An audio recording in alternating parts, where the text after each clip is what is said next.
Thank you everybody for coming. So first of all, I want to thank Charlene Melville, who is the artistic executive, Jessica, what is she? Artistic director of Broadway Housing Communities, which is what this is. Charlene very kindly invited me to have this exhibit here. So much thanks to her. Also to her assistant, Jessica Lopez Gomez, who played a big role in getting this up and obviously providing the snacks and the wine and the water and so forth. So I'm really pleased to talk to you tonight about this exhibit, Apples and Oranges, a photographic essay, which is based on a book of the same name. These images here are from the book. I'll also be sharing information about my background and a little bit about my artistic practice and so forth. And then I'll answer some questions if you have any. So maybe I'll sit down to start, if everybody can see me. Okay, how I got into photography. I've been interested in photography since I was a very young woman. But it was really more like a hobby. And in fact, there were many years where I didn't even have a camera. But that all changed with one image, one photographic image. And that was a picture of my husband, Larry. Also thanks to Larry, by the way. Larry Rushing, my husband. Artist extraordinaire. Yes. It was a shot of my husband in his art studio. And I really liked it. And it was really that image that let me know that maybe, just maybe, I might have something.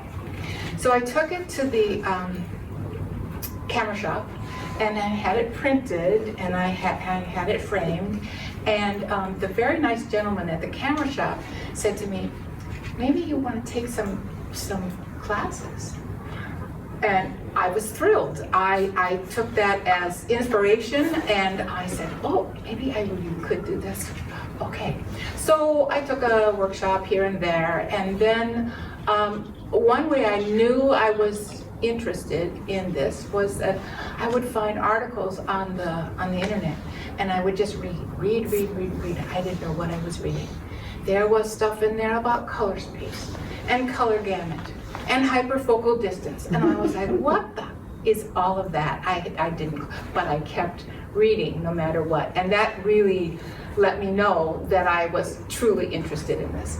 So eventually I did find my way to the International Center of Photography, and I took a lot of classes there. I took black and white film photography, I took digital photography, Lightroom, Photoshop, lighting, and creative development courses.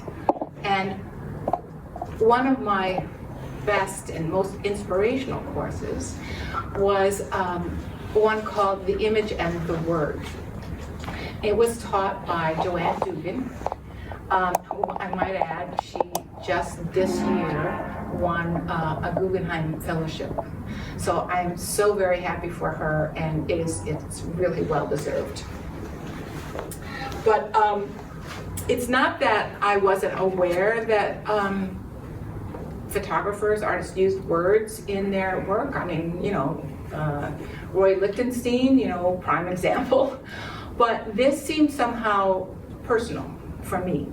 It somehow spoke to me. And I felt that maybe, just maybe, I could meld two of my passions, pictures and words. But let me back up just a little bit, because my earliest passions were actually music and theater. My mother taught me to play piano when I was 6 years old. So I played piano all through school, you know, high school, college. I played in the jazz bands in both high school and college. I played organ at church. I accompanied people, and I also sang. So again, sang in church choirs, you know, high school choirs, college, etc. So my undergraduate degree is in performing arts, theater, and music. When I finished school, I worked in the Midwest some jobs. I worked for the Children's Theater Company in Milwaukee. I toured with a number of groups in the Midwest, and I ended up at a summer stock theater company in Iowa, and we also toured. And then from there, I came to New York. It was either New York or LA. I wasn't too keen on LA, so it became New York. So I worked in New York, did what everybody does. You come to New York and you audition and you get a day job. In my case, it was usually a night job because I like working nights. And I did that for a number of years. And finally, after, I don't know, a couple decades of doing this, I was cast as one of the leads in an independent film that ended up at Cannes Film Festival. Now that all sounds really wonderful, and it really was, except for the fact that by that time, I was getting really tired of it all. I was not happy, and I really had to get out. What I loved was the scene study, the classes, the rehearsals, that the whole investigative part of the process, and investigative is a key word here.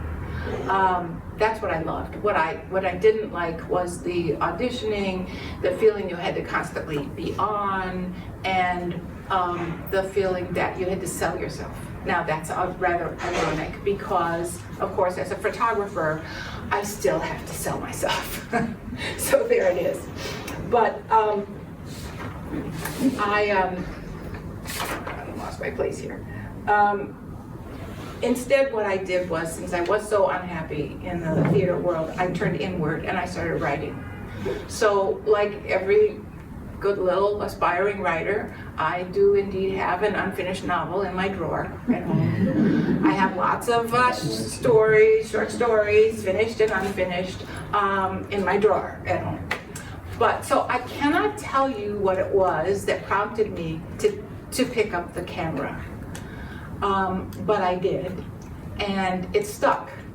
And that picture of Larry in his art studio still hangs on our wall at home, and all of those the unfinished novel and stories are still tucked away in a drawer at home.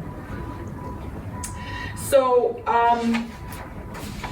what inspired this project? This one, Apples and Oranges.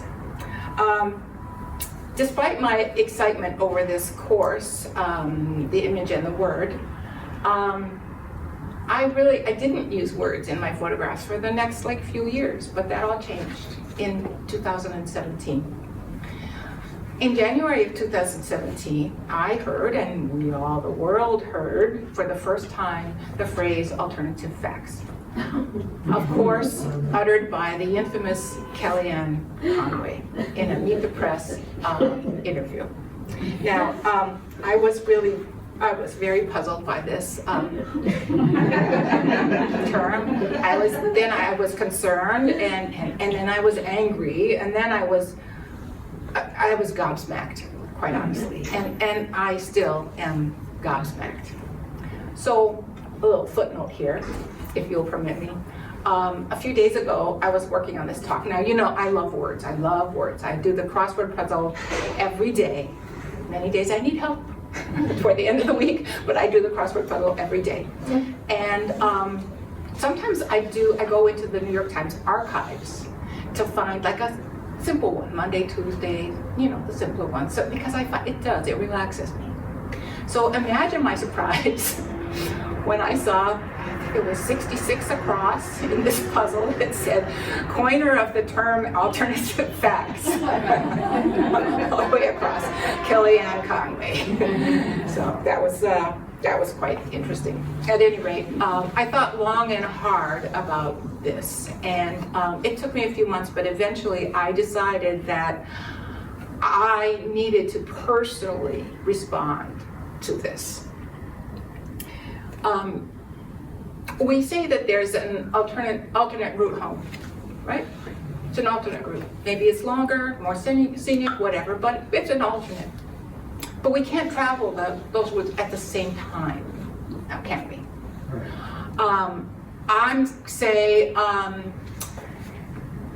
she's my alternate. She's going to play first chair violin in the orchestra when I'm absent, okay? But I can't be absent and sitting first chair and Barbara be present and sitting first chair at the same time, right? It just doesn't work. Unless you're maybe an electron or a Schrodinger's cat, then maybe it works, right? But I don't think that's what Kellyanne meant. I think what she meant was, I can have my facts and you can have your facts. As in, I can have my opinion and you can have your opinion. But it doesn't really work that way. Because, let's say, what is a fact? And now I'm going here. According to Cambridge Dictionary, a fact is something that is known to have happened or to exist, especially something for which proof exists or about which there is information. No decision will be made until we have all the facts, in other words. Or Merriam-Webster, something that has actual existence, a quality of being actual. Or dictionary.com, a truth known by actual experience or observation. On Dragnet, Joe Friday, he didn't say just the facts matter, and then give us the alternative facts. He didn't. Which, by another footnote here, he never said that. Dragnet, for those of you who might not, I think everybody in here should know what Dragnet was, a 1950s television show. In every single episode, he said something like, all we want are the facts, ma'am, or all we know are the facts, ma'am, or give us the facts, ma'am. He never said, just the facts, ma'am, that 4-word phrase. Nope. That was uttered by Dan Aykroyd in the 1987 parody of Dragnet. Of course, just the facts, ma'am, is a, what is it, a universal, verbal meme. I mean, it's just, so Joe Friday never said that. Now that is a fact. It is researchable and it is verifiable, okay? So how does all of this relate to truth? What about truth? What is truth? And what is the relationship between truth and facts? Did a Google search. There were 26 pages of possibilities of sites of truth relating to fact. So it's obviously a popular, question. Now, I could go all philosophical and metaphysical on you, and we could go back to Socrates and Plato and Aristotle. We could do all that. I'm not going to do that to you. But it does sort of amuse me to think about how Kellyanne would respond to Aristotle's phrase, to say of what is that it is not, of what is not that it is false, while to say of what is that it is, and of what is not that it is not, it is true. That's Aristotle. Nothing alternative there. No alternatives. So a few more observations. This is one of my favorite. Facts are what make truths true. Facts are truth makers. Or a fact is something that's indisputable based on empirical research and quantifiable measures. Then facts go beyond theories. And this is from AI. Truth is about meaning, and discerning of truth is a matter of interpreting facts. So I start my project. Project started taking shape in my mind. The phrase apples and oranges, it's like comparing apples and oranges, kept going around and round in my brain. Now, one of the subjects that I love to photograph is produce. All kinds of produce. All sorts, all types, and in all states of being, either, right? Healthy to, rotting, molding, and decomposing. I find that they're all intriguing and that they're all beautiful. Mold on an orange is, to me, as interesting as not mold, just because it exists. And it presents to us with color, texture, mass, space, line. I often photograph produce as a still life, as a portrait, usually with a black backdrop. And what does this remind you of? These photographs are colorful, they're singular, they're textural, they're dramatic, sensuous, they encompass storytelling. This all goes back to my training and my years of working in the theater. And to that unfinished novel that's still back in my drawer at home. So photographing apples and oranges, that seemed like a good starting point. I finally came up with the concept of mislabeling. I had been aware of Magritte's painting, what is it? It's The Treachery of Images, also known as, I can't say it in French, This Is Not a Pipe. Many have mentioned that painting to me upon seeing these images, but I can't say that it was in the forefront of my brain. It just wasn't there. But semanticist Alfred Korzybski's proposition, the word is not the thing, that certainly applies to that painting. But that's not the way I was dealing with words. I was dealing with words being associated to something incorrectly. Not only that the word was not the thing itself, but that the word was not applicable to the image. I was envisioning what mislabeling would do over time.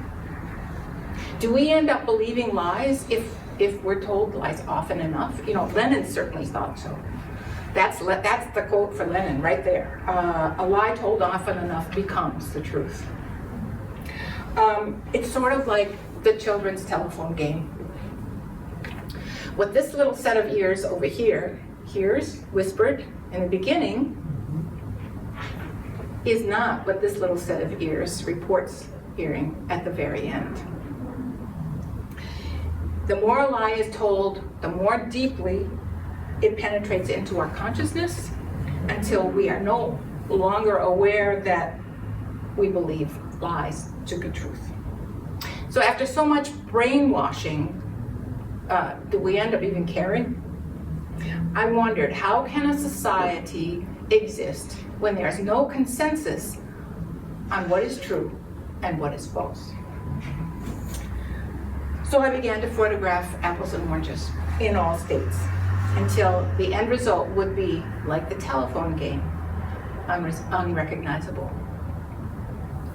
By the end of 2018, I was able to afford a studio, thanks to Julio Valdez, the JVS Studios, which now no longer exists, but there I was for a time, which I equipped with a refrigerator.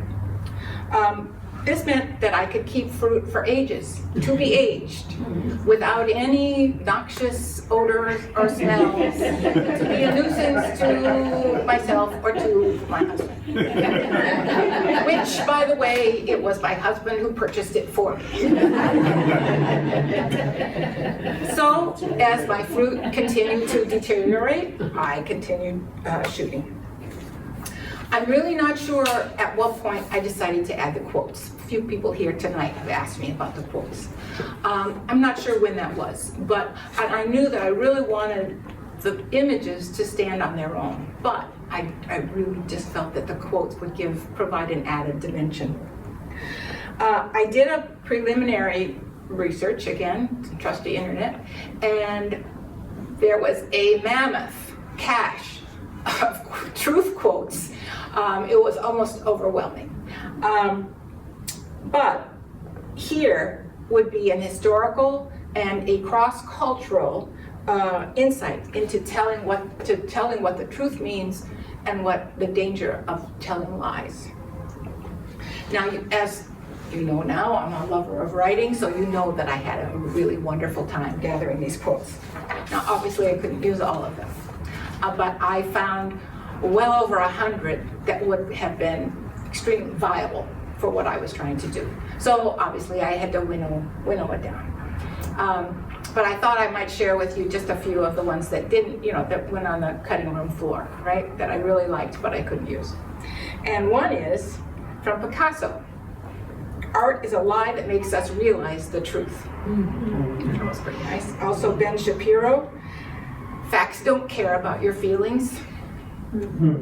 And also, this is from a movie called Crash Into Me, a film. It's the truth will set you free, but first it will piss you off. So, it was very challenging to do this, and the way that I did it was I had a white foam core big board, and I printed out the images like 2 by 2 inch, and I had the quotes on little strips of paper, and I played mix and match. And also paying attention to the order of everything. So the next part of this, of course, is choosing the fonts. Now, there are a ton of fonts. They're wonderful. And you know what? They have really cool names, some of them. Here's a few names of some of them that I used. Chalk Duster, Desdemona, Euphemia, which I loved because Euphemia means well-spoken. Giddy Up, Mona Lisa, and one of my favorite fonts, which is Zapfino.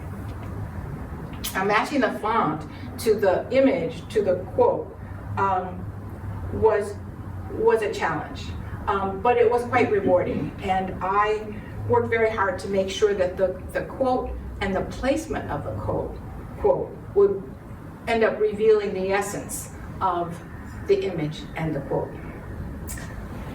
So time went on, and I realized with dismay that I didn't have enough images. In fact, I didn't have enough images on the decomposition end. Now, I had spent many months getting my fruit in the proper state to photograph, and here I needed more at the decomposition end. So what did I do? Of course, I went to the internet and I Googled how to rot fruit quickly. And I got a lot of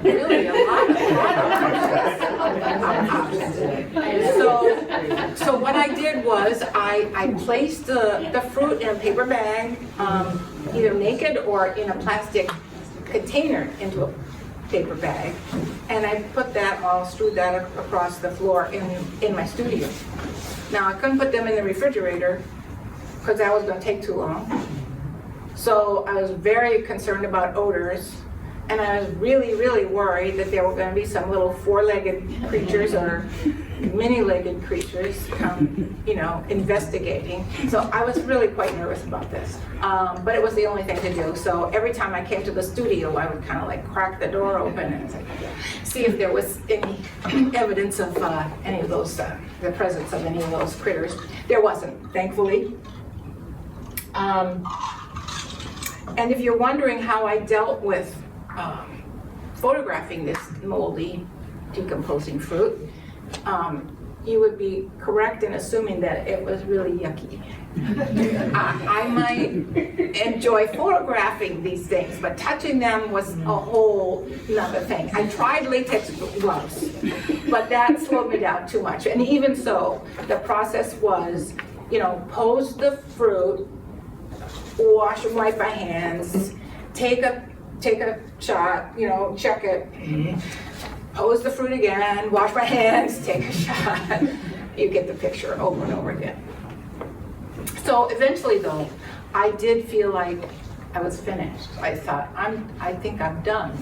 I think that I have enough images that would fulfill my objective, which was the absolute dissolution of anything recognizable, a disintegrating reality. So I'd like to talk to you a little bit about technical aspects. I use a Nikon D200 camera. I have a 24-70 millimeter f 2.8 lens, and I have a macro 105 millimeter 2.8 lens. I have continuous lights and umbrellas and reflectors, stands obviously. I have a remote shutter release, which I love. I have backdrops, and a lot of times black. In fact, these were photographed against a black blanket. I develop my images in Lightroom, and I print them on, and I do all my own printing. I print them on an Epson SureColor P800 printer. I have a few papers that I like. These are printed on Epson Exhibition Fiber Painter. But I also love the Canson Infinity paper. Their paper is beautiful, but I like these. You know, in Lightroom, you can do a soft proof, and you can see what your image is going to look like on various papers. So, you know, that's usually what I do. So, I created for the book. I created the book in the layout of the book in Lightroom, and I obviously I put the text in Photoshop, and did the layout in Lightroom. But then my friend Christine Dudley, who lives in California, did the finishing touches on the layout. Not only the layout, but also the kerning of the text and so forth. And then she prepared everything for the printer. Now, to publish, I needed a name. So the name I hit on was Tellus Editions. 2 reasons. Tellus is a Latin word that is, it means earth. And it's can be used in, for instance, Tellus Mater, also known as Terra Mater, but Tellus Mater, which is a Roman earth mother goddess. The other reason I liked it was because, just listen to it, Tellus. It sounds like tell us a story. So it became Tellus Editions. The first book was printed in 2020. It was printed by Ingram, which, sorry, a negative ad here. I really didn't like. I didn't like the paper, I didn't like the size, I didn't like it. So I found another printer, which was Bookmobile, which is in Minneapolis. A wonderful company. Paper was beautiful, and they were all wonderful to talk to on the phone to get advice and so forth. They were great. The distribution company is Itasca Books, and that is a sister company to Bookmobile. So you can order a book or books from Itasca, or if you so desire, I have books over here tonight. Other thing I'd like to do is just add a few words about my artistic practice and vision. My photographs challenge viewers to re-examine what they think they know. I'm driven by an obsession to uncover and investigate, here's that word again, investigate, right? And clarify what lies within. I'm asking what's in there, and how can I make sense of this for myself and for others? I offer new perspectives, telling stories about the many forms of beauty, about interconnectedness, and about the transitory nature of life. I use metaphors as not only for images, but in my titles, and also wordplay and sometimes double entendre to get people's attention. And I try to have my work challenge and provoke people into appreciating new perspectives and come to deeper understandings.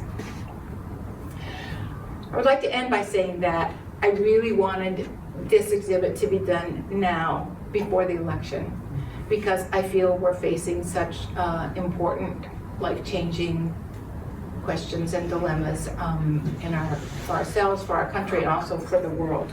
So with this essay, I offer you the gift of truth, and I hope that it inspires you to help everyone move beyond the post-truth era. Thank you so much for coming, and I have one more thing I'd just like to announce. I have a print now at a gallery in Chelsea. It's opening later this month. It's at First Street Gallery. It's the First Street Gallery's what's called National Juried Exhibition, and it was curated by April Gornick. So that's opening at the end of this month. The opening reception is Saturday, November 2nd from 3 to 5:30, and I think it's up until November 23rd. So if you can come, I'd love to see you there. Thank you for coming tonight. Really appreciate everybody coming. And now, if there's any questions, I will try to answer them. So, Carol. So, well, thank you. That was wonderful. I loved hearing your whole process. So, two things. One is I was a graphic designer for many, many years, and I loved the titles of typefaces, and I'm so thrilled that you responded to them. Yeah. And I just have to tell you that there was one typeface that I never had the chance to use, and it's called Fatty Arbuckle. Oh my God. I feel like I have missed my opportunity, and I don't even know, like, and it I have to look that looked one like up. Yeah, it was I have great. to look that one up. So, but what I'm really enjoying, and I have to confess, I did not read the quotes underneath this work, but I am sitting directly in front of "This is an orange" with an orange E. And so, yes, this is an orange. I'm looking at an apple, but this is an orange. I'm like, yeah, but is it a cadmium yellow? Is it? And so I love the fact that you're offering, I don't know if this was your intent, that you're offering this is an orange, and it's clearly an apple. And then it's the splitting the hairs of the color of the E.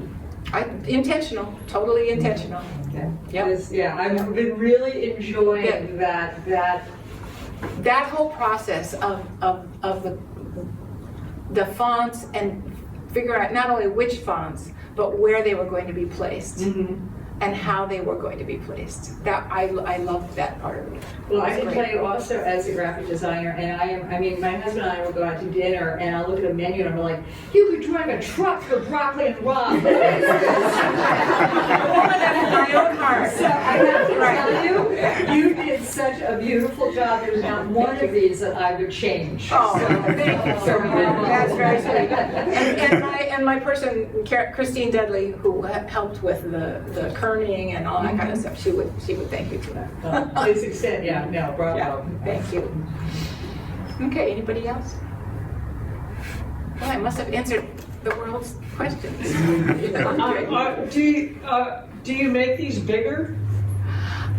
This is the biggest I've made, obviously for the book, they fit like so big. This is the biggest I've made them thus far. I don't know if I'll make it. I just can see them really big. Yeah. And do you sell them?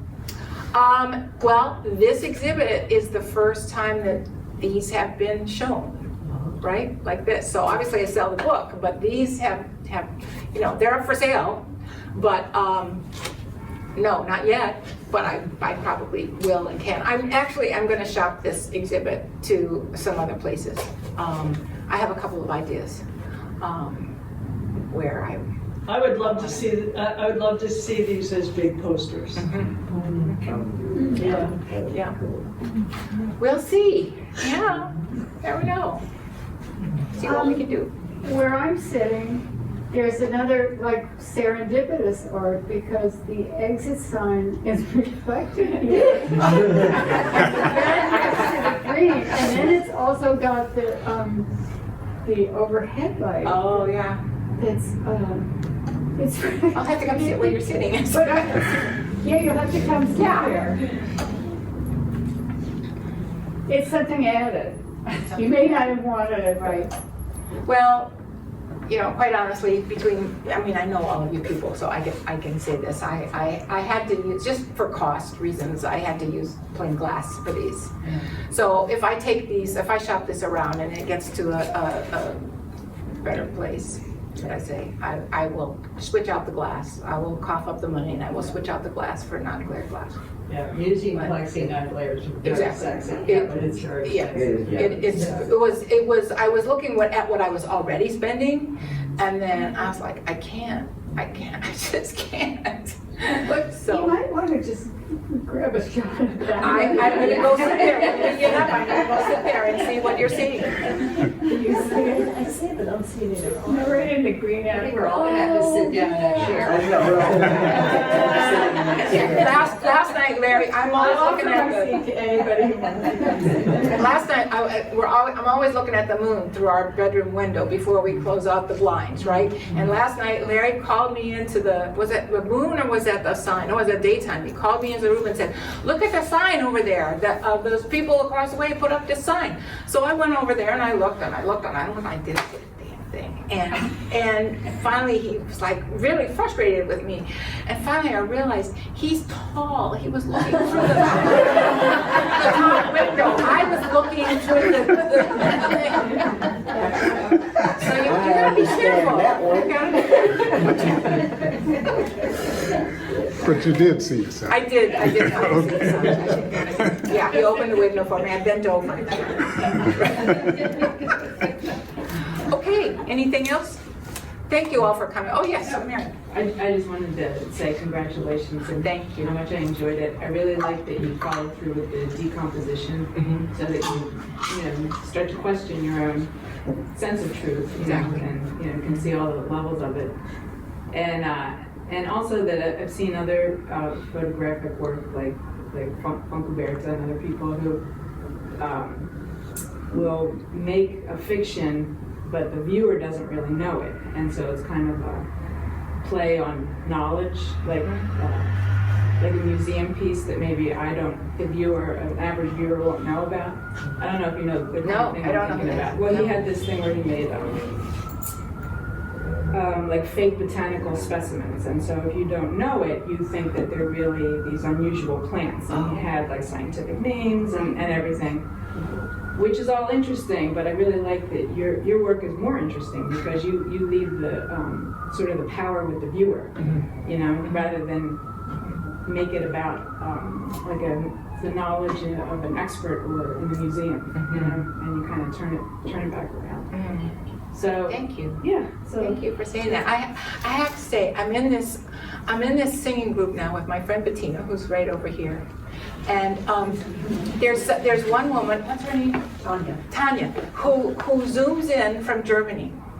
And Tanya teaches, what is it, middle school? Sounds like it's kind of middle school students. And I had told them about this and a couple weeks ago, and she came back this last time and she said, I showed my students your images. And I asked them what they thought they were about. And one kid popped up and said, fake news. And I was so gratified. I thought that is just really cool. Really cool. So, yes, Joan. Sitting here, I love the visuals, the color, and what came through my mind was, take an orange or an apple and vote. That is what this is for. Please choose, right? And you're all welcome to take an orange or an apple. It's all for you. I mean, even without hearing your talk, I know it's about the election and fake news. Well, I know it's about fake news, which is, but I really love the story that you told, the whole story, but like just how your whole life experience built into this. But I love the story of how you were researching what is truth and all of that. Is that written up for people to read? Because I know you were writing. Not the way it is here. But it's so wonderful. Yeah. It's I mean, really- the book has a short intro, a one-page intro, and then there's an afterword that talks about. Yeah, you have a little book there. Yeah. Another unfinished nonfiction. I can relate to that. Your connection to words is as strong as your connection to It images. is, And actually. that's not the same for everybody. Yeah. Right. So that was nice. Well, thanks. I am curious, when I look up something on Google, like it'll pop up, like, I'm like, oh, I guess other people are searching for this. Did you have to type out the whole sentence that said how to decompose or how to rot? I did. I typed out. I did. I typed out how to rot because the important point was quickly. Yeah. How to rot food quickly. So you just blew the algorithm. Well, I mean, it worked. It worked. So, yes. All right. Well, thank you, everybody. I'm so touched that you all came and showed up.